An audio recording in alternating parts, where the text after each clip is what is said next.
Our locations guy made the necessary arrangements to film, but what he didn't consider was that the owner of the house is an old man that has dementia.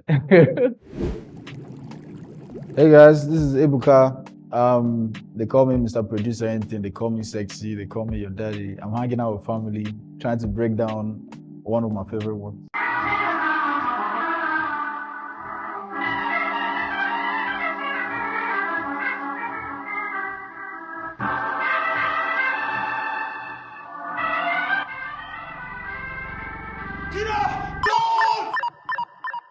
Raw Dinner is one of my favorite works that I've done.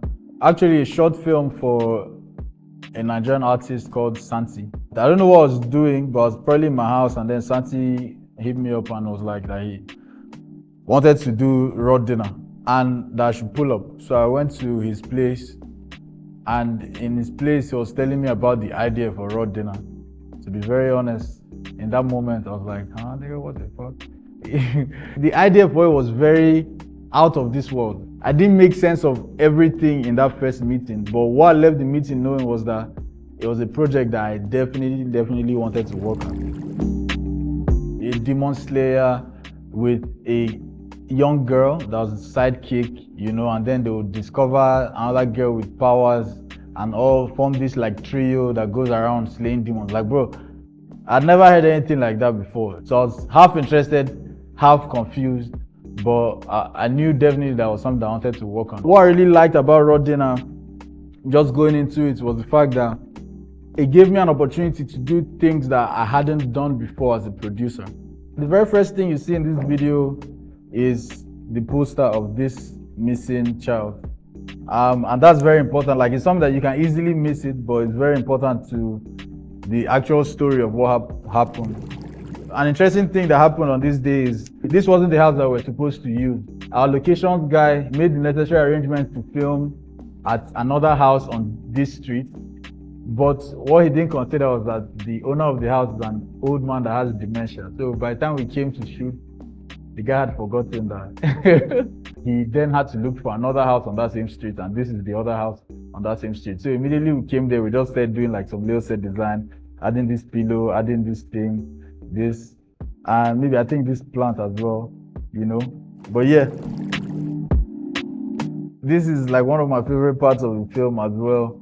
Like, so Santi has like his vision, like he wants a head on a plate. The question is now, how do we make a head on a plate? So the solution there was now to make this dining table with like a hole, and then with a hole where the person would come out, you know. And so like this, the girl here, like this actually reminds me of very good times. This girl was actually an assistant of Auntie Design who were like the art directors on set.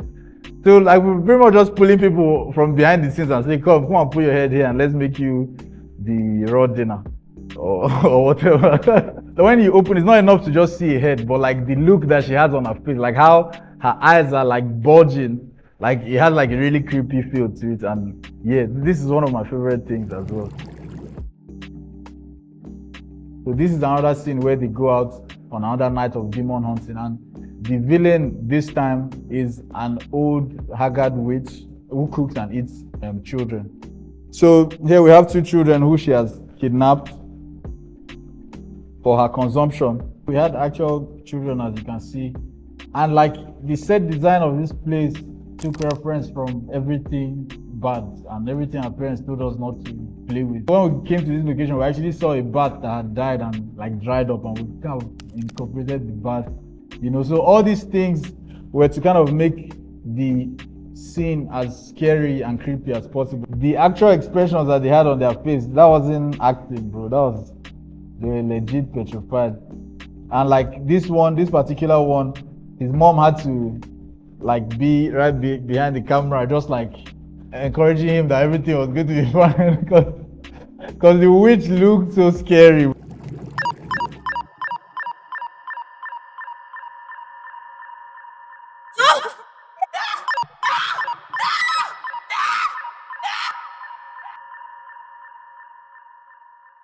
Something that's really interesting about that scene is how she was screaming, because we're filming this probably around like what, 2 a.m., 3 a.m., an actual abandoned like house surrounded by like bushes. So it was proper creepy to just be there.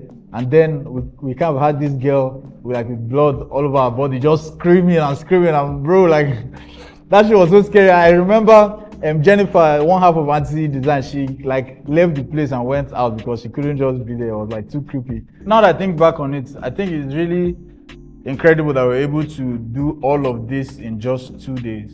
It was really a challenging shoot, but all in all, we're able to like make it work in 2 days, which is really amazing. We don't pray for nice things. I sting when a demon come and miss a life. Guys, thank you so much for hanging out with me. My name is Ebuka, and my friends call me sexy. And I've just hung out with the family. Shouldn't have mic that. I've been And if you remember early on how this whole video starts, it starts with the image of a missing kid, right? So those investigations have led Santi and his friends to this point.